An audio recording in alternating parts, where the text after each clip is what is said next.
Your attention please. This is an important announcement. नमस्कार, मैं हूं दीपक और आप देख रहे हैं DSK टॉक्स। तो जैसा कि मैंने मेरे वीकेंड का वार का जो मिनी वीकेंड का वार किया था, मैंने कहा था कि एक मुद्दा सलमान खान पकड़ लेगा और पूरा एपिसोड उसके ऊपर निकाल देगा, ताकि रुबीना का जो कैप्टनसी टास्क में जो कोई लैक ऑफ एंथुजियाज्म और परफॉर्मेंस नहीं करने का जो पॉइंट था वो कैसे इग्नोर किया जा सके। इस एपिसोड के अंदर हमें ये भी देखने को मिल गया कि big boss and Salman Khan कैसे एक नंबर के झूठे प्राणी हैं, कैसे दोगले हैं और किस तरीके से जो इंसान गलत नहीं है उसे गलत दिखाते हैं और जो सरासर गलत है उसे क्लीन चिट कैसे दी जाती है। ये कोई बॉलीवुड के नल्ले दबंग से सीखे। आज के इस एपिसोड में सलमान खान ने कहीं ना कहीं खुद को नल्ला दबंग साबित कर दिया है एंड कहीं ना कहीं आज उसने ये भी साबित कर दिया कि मैं यानी DSK उसे नल्ला दबंग क्यों बोलता हूं। तो अगर बॉलीवुड वाले सलमान खान को दबंग बोले तो आप क्या बोलोगे? चल बोजड़ी के। एग्जैक्टली यही नहीं, अगर सलमान खान ये बोले कि ये बिग बॉस जो है वो रियलिटी शो है या कुछ भी स्क्रिप्टेड नहीं होता है तो आप क्या बोलोगे? चल बोजड़ी के। यही नहीं, अगर जो न्यूट्रल ऑडियंस है, जो समझदार ऑडियंस है, अगर उन्होंने आज का बिग बॉस देखा है और पिछले वीक का अगर उन्होंने बिग बॉस का वीकेंड का वार देखा है तो उन सबके दिलो दिमाग में एक ही बात निकल के आई होगी, ये बहन चो सारे मिलके हमको पागल बना रहे हैं, मादर चौथ के बच्चे इतने गांड फटी के ये बड़वे। 110% यही बात सच है। ये सब मिलके बेवकूफ़ बना रहे हैं पब्लिक को। पिछले वीक जब ये कविता कौशिक और ये सब लोग आए थे, उस पूरे वीक में अर्शी ने विकास को खूब ज़्यादा परेशान किया था। ठीक है, खूब ज़्यादा परेशान किया था। मैंने अपने वीकेंड का जो मैं वीडियो बनाया था, मैंने इनफैक्ट पूरे वीक के रिव्यू में मैंने कहा था कि ये अर्शी बहुत टू मच कर रही है। ताज्जुब की बात है, घर का कप्तान मन्नू पंजाबी या घर वाले कोई स्टैंड नहीं ले रहे हैं। सलमान ने खुद स्टैंड नहीं लिया था विकास और इस अर्शी के मुद्दे में, और आज लोगों को वो नल्ला दबंग स्टैंड लेने के ऊपर ट्यूशन दे रहा था, पाठ पढ़ा रहा था। ऐसे नल्ले दबंग के लिए तो एक ही बात निकलती है दिल से, चल बोजड़ी के। सीरियसली यार, सलमान खान के लिए जितनी गालियां हैं ना वही कम पड़ जाएंगी। एक नंबर का झूठा प्राणी है। इनफैक्ट आज के एपिसोड में सलमान खान एक्सपोजिंग सलमान खान, उसने न सिर्फ खुद को झूठा दोगला साबित कर दिया बल्कि मेकर्स का भी दोगला चरित्र उजागर कर दिया है। अर्शी ने विकास गुप्ता की माँ के ऊपर कुछ गलत नहीं बोला था, ठीक है। इनफैक्ट फैमिली पर जाने की शुरुआत तो खुद विकास गुप्ता ने की थी, ठीक है। लेकिन यहाँ देखो सलमान खान का रवैया, अगर सलमान खान की माँ के ऊपर कोई जाता तो सलमान भी धक्का देता। अबे हराम खोर, जब पिछले सीजन में ये सिद्धार्थ शुक्ला लोगों की फैमिली पर जाता था, न सिर्फ असीम बल्कि उसने तो विशाल को भी बोल देता तेरा बाप चोर, और रश्मि को बोल देता ऐसी ऐसी तेरी जैसी। कितनी दफ़ा उसने आसिम के पेरेंट्स को ड्रैग किया, जबकि अर्शी ने तो विकास की मम्मी के लिए कुछ गलत नहीं बोला। बट शुक्ला कितना गलत बोलता था, तू तेरे बाप की मिस्टेक, तेरा भाई तेरे बाप की मिस्टेक, तू छुआरे खाता तो तेरे जैसा नल्ला पैदा नहीं होता, तेरे बाप ने लात मार के निकल दिया, तेरा बाप, ये कितनी घटिया दर्जे की बात करता था। और ताज्जुब देखिए, ना सिर्फ सलमान बल्कि ये मन्नू पंजाबी, दोस्तों सलमान के गुर्दे चाटने का इनाम मिलता है साले को। कितना दोगला है। पिछले सीजन में शुक्ला की पुश को, शुक्ला की जो पेरेंट्स पर जाता था, लोगों के माँ बाप पे जाता था, उसे जस्टिफाई करता था। और आज इस एपिसोड में ये हरामखोर क्या बोल रहा था कि सर अगर ऐसा कोई माँ पे जाता तो वो बहुत बुरा करता। पहली बार समझा था माइक फेंके, लेकिन फिर बहुत कुछ कर देता। मतलब ये सब मिलकर ना आसिम को पिछली सीजन में गलत साबित कर रहे थे। क्यों? क्योंकि वो स्टैंड ले रहा था, क्योंकि आसिम के पेरेंट्स को शुक्ला अब्यूज़ करता था, धक्का मारता था, तो सलमान के मुंह में दही जम गया था। तब सलमान के तेवर क्या थे? तुम्हारी माँ, मेरी माँ, तुम्हारे बाप, मेरे बाप, ये वो, और मेरे मन से इतनी गालियां निकलती थी कि अभी जाके बोल दूं, चल बोजड़ी के। कहने का मेरा मतलब ये है कि जो VIP लोग हैं ना, उनकी फैमिली पर कोई नहीं जा सकता, और वो VIP लोग हैं वो दूसरों की फैमिली पर जा सकते हैं। यहाँ पर ये जो सलमान ने स्क्रिप्ट रची है, ये विकास गुप्ता को विक्टिम दिखाने की, विक्टिमाइज दिखाने की और क्लीन चिट देने की भर की निंजा टेक्निक है। अब वो कुछ दिन में ज़बरदस्त ग्रैंड एंट्री लेगा, और मैंने ये पहले भी कहा है और अब भी कह रहा हूँ कि ये पूरा लड़ाई झगड़ा प्लान था, स्क्रिप्टेड था। आज अर्शी ने भी ये चीज़ बोल दी। अर्शी को देखो भैया, जब ये सुशांत का जब ये बातचीत बहुत चल रही थी, अर्नब अपने चैनल पर काफ़ी डिबेट करने के लिए बुलाता था इसको, अर्शी को भी, क्योंकि अर्शी सलमान का पक्ष रखती थी, बॉलीवुड का पक्ष रखती थी। आज अर्शी को मिल गया इनाम सलमान के तलवे चाटने का। अर्शी का तो मतलब ऐसा वो है रवैया कि सहा भी न जाए रहा भी न जाए। बड़ी बॉलीवुड को डिफेंड करने पहुंच गई थी कि यहाँ नेपोटिज्म नहीं है, फेवरेटिज्म नहीं है, जबकि यहाँ फेवरेटिज्म भर भर के सुनने में आया है कि ये खैराती फाइनलिस्ट जो बनने वाली है, खैराती विनर, खैराती कप्तान भी बन जाएगी। मतलब टास्क में कुछ भी परफॉर्म नहीं किया, instead of questioning her effort और एंथुजियाज्म, आपने एफर्ट नहीं किए, ये नहीं किए, यहाँ तो उन्हें कप्तान बना दिया जाएगा, ऐसा सुनने में आया है। कोई सवाल जवाब टास्क से संबंधित किए ही नहीं गए, करेंगे भी क्यों भैया? खैराती फाइनलिस्ट जो है उनकी कैरियर पर दाग नहीं लग जाएगा है? सलमान की बम में दम होगा तब तो कुछ बोलेगा। वो बंधन पिक्चर का डायलॉग, जो जीजा जी बोलेंगे वो ये करेगा। यहाँ पर मनीषा और ये जयपुरिया, आशा जयपुरिया, वायकॉम के जो टॉप के लोग हैं वो पैसा फेंकेंगे, सलमान नंगा नाचेगा है? अपने ही बोले शब्दों से पलट जाता है ये गर्दुल्ला। ये घर वालों को कह रहा था कि आपने स्टैंड क्यों नहीं लिए, अगर आपने स्टैंड लिया होता तो ये नौबत ही नहीं आती। अबे हरामखोर, तूने कौन सा स्टैंड लिया है?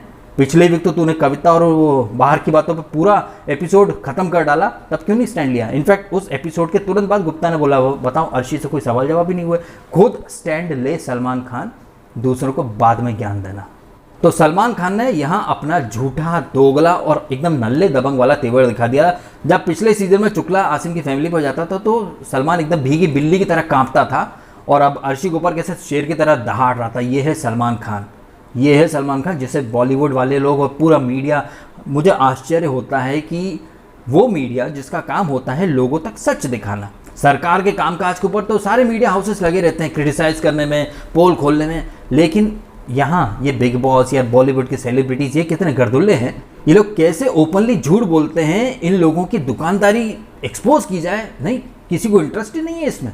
अपने डिफेंस में ये लोग क्या बोलेंगे, अरे यार it just TV show, reality show, इसको क्यों इतना सीरियसली लेना? अबे सीरियसली नहीं लेना है टीवी शोज़ को, फिल्मों, इन सब चीज़ों को, तो फिर अपने अपने न्यूज़ चैनल में इनको बिठा के इनके इंटरव्यू क्यों लेते हो? इनकी फिल्मों का प्रमोशन क्यों करते हो? वहाँ भी बोल दिया करो ना, why we take it seriously, यार ये पिक्चर ही तो है, भाड़ में जाए। ये लोग आपके न्यूज़ चैनल में आए, इंटरव्यू दें, आप इनकी फिल्मों का प्रमोशन करो, वो चलता है, लेकिन इनकी पोल नहीं खोलेगा कोई भी। झूठ कितना बोलता है सलमान खान, आज भी बोला था इसने, वो जब आज से राहुल वैद्य ने बोला था ना कि वो तमीज़ का डोज नहीं लेना है, तो आपको लेना पड़ेगा भाई, यह सब इक्वल है, कोई प्रिविलेज नहीं। वाह प्रिविलेज, रूबीना हाथ खड़ा कर दे तो बोलना अलाउड है। अर्शी ने बोला सर मैं कुछ बोल सकते, नहीं, नो एक्सप्लेनेशन नीडेड। सेम चीज़ आसिम के साथ करता था, शुक्ला, पारस, ये सब लोग बोल रहे हैं, जैसे आसिम कुछ बोले sir I want to say something, no not required. ये तो हैं दोगले लोग। वैसे मैंने पिछले सीज़न के कुछ क्लिप्स अपने इंस्टाग्राम पे या ट्विटर पे फ्लीट में डाले हुए हैं, आप देख लीजिए। पिछले सीज़न में ये शुक्ला कैसे लोगों के पेरेंट्स पर जाता था, अर्शी ने तो उसका 10% भी नहीं किया। और ताज्जुब की बात देखिए कि उस दिन शुक्ला को गलत बोलने वाले ये तमाम लोग आज अर्शी को गलत बोल पड़े। कैसे भेड़ चाल में तमाम घर वाले चलते हैं। और मैंने पिछले वीक के रिव्यू में भी कहा था कि ये मन्नू पंजाबी गर्दुल्ला कप्तान हैं, इसका फ़र्ज़ बनता था कि अर्शी और गुप्ता को दूर दूर रखे, लेकिन इसने कोई एफर्ट नहीं लिया। जो वर्ड मैंने बोले थे कि एक कॉम्पिटिटर कम हो जाएगा, कंपटीशन कम हो जाएगी, सेम चीज़ यहाँ पर मन्नू पंजाबी के ऊपर सलमान खान ने भी बोल दी कि नहीं, कोई इंटरेस्ट ही नहीं था। और रुबीना देखो भाई, आज कितने बड़े बड़े भाषण दे रही थी, विकास ने आके रोया, वो चक्की बोला, उसकी सेक्सुअलिटी के ऊपर सवाल उठाए, मेरा दिल रो रहा था, मैं बहुत करना चाहती थी, करा क्यों नहीं? किसने रोका? सलमान ने एक पॉइंट तो बड़ा अच्छा बोला कि किसी को इंटरेस्ट नहीं था, कोई बर्तन धो रहा था, कोई कुछ कर रहा था, सब मज़े में थे। आज सबको बड़ी ज़बान निकल रही थी, चाहे वो एजाज हो, चाहे राहुल महाजन हो, चाहे ये रुबीना हो, चाहे वो जास्मीन हो, चाहे ये मन्नू पंजाबी, किसी को कोई इंटरेस्ट नहीं था। भाई मरते हैं तो मरे। उस टाइम तो मन्नू पंजाबी भी मज़े ले रहा था, क्या बोलूँ। और आज देखा कैसे दोगले लोग हैं ये लोग, भयंकर लेवल के दोगले हैं। और इनके बारे में जो मेरा ऑब्जर्वेशन था कि इस घर में कोई भी सही टाइम पर सही स्टैंड नहीं लेता। पिछले वीक जब मैं रिव्यू मैंने किए तो मुझे कुछ कमेंट आए थे कि भाई डीएसके तुम बहुत बोलते हो यार, कि मन्नू पंजाबी अर्शी को पता था फिर भी गुप्ता को नहीं रोका, मन्नू ने क्यों नहीं रोका। आई थिंक आज उन लोगों को पता चल गया होगा कि मैं क्या कहना चाहता था। यही चीज़ सलमान ने उठा के उनके मुंह पे मार दी कि अब क्यों आप इतना बड़ी बड़ी बातें कर रहे हो। आज जो बातें कर रहे हो उसका 1% भी कर दिया होता किसी ने तो ये नौबत नहीं आती। लेकिन ये ज्ञान सलमान दूसरों को दे रहा है, खुद के ऊपर लागू नहीं करेगा। खुद अपने वीकेंड में 1% अगर फुटेज दे देता या फिर 1% के लिए वो इश्यू रेस कर देता तो शायद कहानी कुछ और होती। तो सलमान को ना कोई ऐसा इंसान चाहिए जो सलमान को आईना दिखा सके। और ताज्जुब की बात है, हमारे इंडिया में ऐसा कोई है नहीं। अब हम ज़्यादा बोलेंगे तो भाई हमारे पीछे कोई बगैर ड्राइवर वाली कार चल पड़ेगी, हमें को ठोक देगी, फिर भले ही हम फुटपाथ पे चल रहे हो। कार तो फुटपाथ पे भी चलती है सलमान की, वो भी बगैर ड्राइवर वाली। सो बेसिकली इस वीकेंड की कहानी यही रही है। सलमान ने खुद को एक्सपोज किया है, खुद को दोगला साबित किया है, खुद को बॉलीवुड का नल्ला दबंग साबित कर दिया है। मेकर्स कितने बड़े वाले दोगले हैं, कितना थूक कर चाटते हैं और कैसे प्रिविलेज देते हैं लोगों को। विकास हो या फिर शुक्ला हो, ये अगर किसी के पेरेंट्स पर जाएं तो चलता है, बट इनके ऊपर कोई नहीं आना चाहिए। आई एम श्योर आपको याद होगा जब आसिम एक बार शुक्ला के बाप पर गया था तो क्या बोला, शुक्ला के पिताजी तो मर चुके हैं, मतलब शुक्ला के पिताजी मर गए हैं तो शुक्ला के बाप पर मत जाओ, बट अगर आसिम के पिताजी जिंदा हैं तो भाई डेली जाओ, है। तब सलमान कुछ नहीं बोल पाता था, तेरी माँ मेरी माँ तेरी, आपने देखा ही ना। आसिम को ही ये लोग पूरी मंडली, आज ये कम्मो पंजाबन, ये मनु पंजाबी, दोस्त घुस जाओ, सब आज अपने थूक कर चाट रहे हैं। बिग बॉस मुझे पसंद इसीलिए है। कई लोग मुझसे कहते हैं ना कि भाई तू नफरत करता है शो से तो देखता क्यों। मैं बिग बॉस को बहुत पसंद करता हूँ, और पसंद करने का सबसे बड़ा कारण यही है कि बिग बॉस मुझे वो अपॉर्चुनिटी देता है कि मैं बॉलीवुड की टीवी इंडस्ट्री के फेवरेटिज्म, नेपोटिज्म को एक्सपोज कर सकूं, इन लोगों का असली चेहरा आपके सामने लेकर आ सकूं। मुझे ताज्जुब है कि अब भी लोग कलर्स के फेवरेटिज्म को जस्टिफाई कर रहे हैं, सपोर्ट कर रहे हैं, कलर्स फेस को सपोर्ट कर रहे हैं। तो ऐसे जितने भी लोग हैं, चाहे वो स्टूडेंट हों या फिर एग्जाम देकर बैठे हुए, नौकरी का इंतजार करते हुए लड़के लड़कियाँ, मैं आपको एक बात कड़वा सच बता देना चाहता हूँ। कल को अगर आपने कहीं कोई एग्ज़ाम दी है या किसी कॉम्पिटिटिव एग्ज़ाम में आप बैठे हो, उसका रिजल्ट आने वाला है, या आपने कहीं इंटरव्यू दिया है, या आपने कहीं किसी फिल्म के ऑडिशन वगैरह दिए हैं, अगर आपका सिलेक्शन ना हो, अपना बेस्ट देने के बावजूद अगर आप लोगों का सिलेक्शन ना हो, आपको नौकरी ना मिले, आप फेल हो जाओ, या आपके हाथ से कोई प्रोजेक्ट छीन लिया जाए और आपसे छीनकर वो प्रोजेक्ट या वो नौकरी या वो जॉब या कुछ भी किसी ऐसे इंसान को दे दिया जाए जिसके नंबर्स आपसे कम हैं, जो आपसे कम डिजर्विंग है, लेकिन वो किसी खासम खास का या किसी कंपनी के बॉस का या किसी प्रिंसिपल के या किसी डीन का या कहीं का भी कोई दूर का रिश्तेदार है, जान पहचान वाला है, उसे अगर वो काम मिल जाए तो आप लोग रोना मत।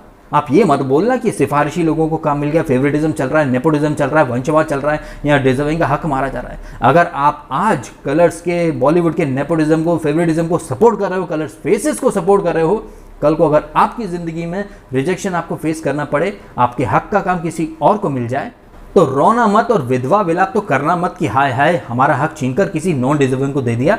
ये चीज़ें आप खुद आज सपोर्ट कर रहे हो, कल को यही कुछ आपके साथ हो, नौकरी, कॉलेज, स्कूल, जॉब, कहीं पर भी आपका हक छीनकर किसी ऐसे को दे दिया जाए जो डिजर्व ही नहीं करता, तो आपको कंप्लेंट करने का कोई हक नहीं होगा, क्योंकि ये छोटी छोटी कड़ियाँ ही जुड़ती हैं, एक समाज का निर्माण करती हैं। समाज, शहर, स्टेट, देश, ऐसे ही पूरा सिस्टम चलता है। हमें बड़ी जल्दी पड़ती है, हम बहुत जल्दी जज कर लेते हैं, भाई सिस्टम ही करप्ट है। इस सिस्टम को करप्ट बनाया किसने है? हम लोगों की खामोशी ने। हम लोग इग्नोर कर देते हैं। मुझे आश्चर्य है कि वो लोग जो संविधान के ऊपर या देश के ऊपर बड़ी बड़ी बातें करते हैं, रोजगार नहीं है, ये नहीं है, वो नहीं है, यहाँ तो बस पैसा फेंको काम चलता है, या फिर बड़े बड़े लोगों की औलादों का काम बन जाता है, खुद आप लोग क्या कर रहे हो? ये मैं उनको बोल रहा हूँ जो कलर्स फेसेस को और बॉलीवुड के इस फेवरेटिज्म को जस्टिफाई कर रहे हैं। कल को अगर आपको काम धंधा नहीं मिले ना, तो आप भी मत रोना। खैर, वापस से एपिसोड के ऊपर आ जाते हैं। इस एपिसोड में ये माता पिता के अलावा, स्टैंड के अलावा, वो तमीज़ के डोज वगैरह दिए और गाली वगैरह के मुद्दा भी उठाया गया कि भाई घर में तमीज़ बहुत कम हो रही है। आज नींद खुली है तेरी सलमान खान है? ये गाली गलौज तो इनफैक्ट फर्स्ट वीक में सिद्धार्थ शुक्ला पिछली सीजन का सो कॉल्ड विनर, मैंने अपने इंस्टा पे और उस पर डाला है, ट्विटर वगैरह पे, फ्लीट, हाँ आई थिंक इंस्टा पे डाला है, स्टोरी में ही डाला है कि शुक्ला कैसे जस्टिफाई कर रहा है कि बिग बॉस के घर में गाली देना अलाउड। और आप देख लो ना यार, अंग्रेजी में अगर एजाज वगैरह गाली देते हैं तो चलता है, हिंदी में गाली देना वर्जित है यहाँ पर। ऐसा तो दोगलापन है। और जिसने सबसे ज़्यादा गालियाँ दी, जिसने सबसे ज़्यादा हिंसा की, उसको तो आप विनर बना देते हो। तो यहाँ इस एपिसोड में सिर्फ सलमान खान ने खुद को एक्सपोज किया है, थूक थूक कर उसने कई दफ़े चाटा है। रही बात ये गंद फैलाते हैं, तो इनको लेके आप लोग आए हो, अर्शी को, राखी को, फॉल्ट पर आपकी टीम है, इनको क्यों आप सुनाते हो चार बातें? अपने क्रिएटिव, अपनी कास्टिंग टीम को सुनाओ ना चार बातें। ये लोग गंद मचाने के लिए फेमस हैं, बकवास करने के लिए ये लोग फेमस हैं। आप इसीलिए तो लाए हो टीआरपी के लिए, एंड टीआरपी बढ़ाने के लिए आप इन्हें यूज़ एंड थ्रो कर दोगे, चार बातें सुना दोगे, ये बेचारे सुन भी लेंगे, क्योंकि तुम्हारे खिलाफ कोई जाएगा नहीं। तुम्हारे खिलाफ कोई जाएगा तो तुम गाड़ी चढ़ा दोगे, फिर भले ही वो बंदा फुटपाथ पे चल रहा हो या बिल्डिंग में चल रहा, तुम्हारी तो गाड़ी भी हवा में उड़ के ठोक देगी, पता चलेगा ड्राइवर भी नहीं है उसमें।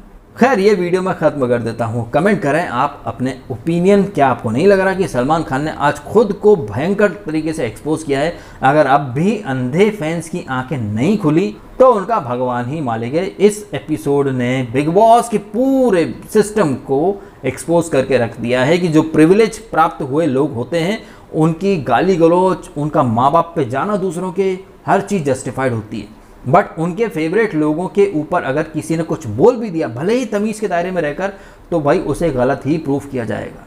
ये व्यवस्था है, ये स्क्रिप्ट है, ये नियम है सलमान खान के, मेकर्स के, वायाकॉम 18 के, इसके कलर्स पूरे मैनेजमेंट के। और इसके बाद भी इन लोगों में इतनी हिम्मत आ जाती है ये बोलने की कि ये लोग शो में भेदभाव नहीं करते, ईमानदारी से शो बनता है।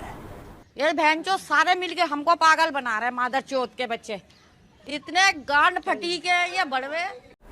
कमेंट करें आप भी आपके ओपिनियन। वीडियो अच्छा लगा तो लाइक करना, कमेंट करना, शेयर करना और सब्सक्राइब भी करना DSK टॉक्स को। अगर आपने नहीं किया तो आपने समय निकालकर ये वीडियो देखा, आपका बहुत बहुत धन्यवाद।